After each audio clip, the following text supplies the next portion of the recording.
नमस्कार, स्वागत है आपका पितृलोक दर्शन चैनल पर। आज हम बात करेंगे बाल पितरों के ऊपर। बात शुरू करूँ उससे पहले मैं आपसे आग्रह करूँगा कि आप इस चैनल को सब्सक्राइब करें। लाइक और कमेंट के माध्यम से भी आप हमसे जुड़ सकते हैं। एक बात और मैं कहना चाहूँगा कि आपको जो नंबर दिए गए हैं चैनल के माध्यम से, उस पर आप केवल जो समय निर्धारित है 5 से 6 बजे के बीच शाम को, उसी वक़्त आप कॉल करें। क्योंकि अ, हमारे पास कॉल बहुत ज़्यादा आते हैं तो अन्य भी व्यवस्थाएँ होती हैं, अन्य भी कार्य करने होते हैं। तो अगर आपका एक दिन कॉल नहीं लग रहा है तो आप संयम रखें। आपसे हम जुड़ने का प्रयास ज़रूर करेंगे, आपसे बात करने का प्रयास हमारी तरफ से निरंतर जारी रहता है। लेकिन समय अभाव के कारण कई बार अव्यवस्थाएँ हो जाती है तो हम आपसे संपर्क निश्चित तौर पर करेंगे। यह मैं आपको आश्वासन देता हूँ। आज हम बात करेंगे कि जो बाल-पित्र है, वो कौन होते हैं? जब वो शरीर में आते हैं तो क्या लक्षण है और अपन उसको कैसे प्रसन्न कर सकते हैं?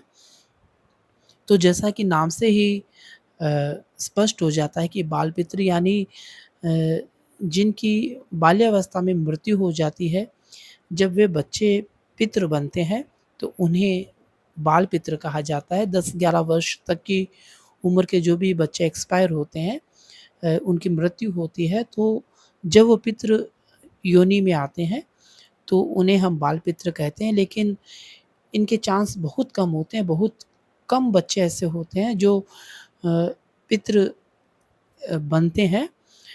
लेकिन जब वो बनते हैं, तो वो बहुत पावरफुल होते हैं, यह भी बात मैं स्पष्ट कर दूँ। या तो वो नाराज़ नहीं होते हैं, अगर नाराज़ होते हैं तो फिर वो बहुत ज़्यादा नाराज़ होते हैं क्योंकि बच्चों का स्वभाव होता है और जब वो घर में किसी के शरीर में प्रवेश कर जब बोलने का प्रयास करते हैं तो उनकी जो हरकतें होती हैं वो बच्चों के जैसे होती है। जैसे वो अचानक रोने लग जाएँगे या बहुत ज़्यादा हिलने लग जाएँगे। जैसे बच्चे का स्वभाव होता है वैसे ही उनका स्वभाव होता है। उनको हम प्रसन्न कैसे करें? तो जिस तरह बच्चे को प्रसन्न करना बहुत आसान होता है, वो उसी तरह हम इन पितरों को भी बहुत आसानी से प्रसन्न कर सकते हैं। आप अ, से अगर कोई गलती होती है, तो आप क्षमा याचना से भी इन्हें प्रसन्न कर सकते हैं और आप इनके निमित्त समय-समय पर दान पुण्य करके भी आप इन्हें प्रसन्न कर सकते हैं। दान पुण्य अगर आप इनके निमित्त करते हैं, तो आप ऐसी चीज़ों का चुनाव करें जिनसे बच्चे अधिक प्रसन्न होते हैं।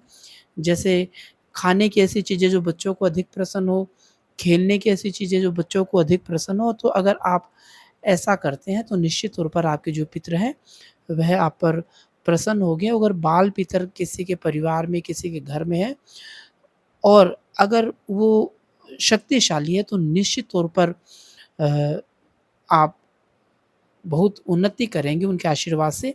लेकिन एक बात और मैं स्पष्ट कर देना चाहूँगा क्योंकि जो बाल-पित्र होते हैं, वो बाल स्वरूप में होते हैं। तो कई बार क्या है कि जो बुरी चीज़ें होती हैं, बुरी आत्माएँ होती हैं, उनको अपने वश में बहुत आसानी से कर लेती है।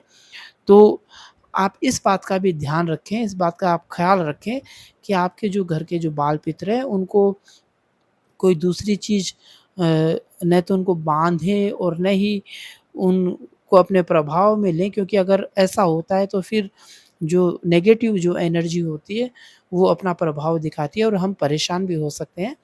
तो अ, यह एक बेसिक जानकारी मैंने आपको दी है, इस पर कभी एक विस्तृत वीडियो भी अपन बना के आपके सबके समक्ष में रखना चाहूँगा।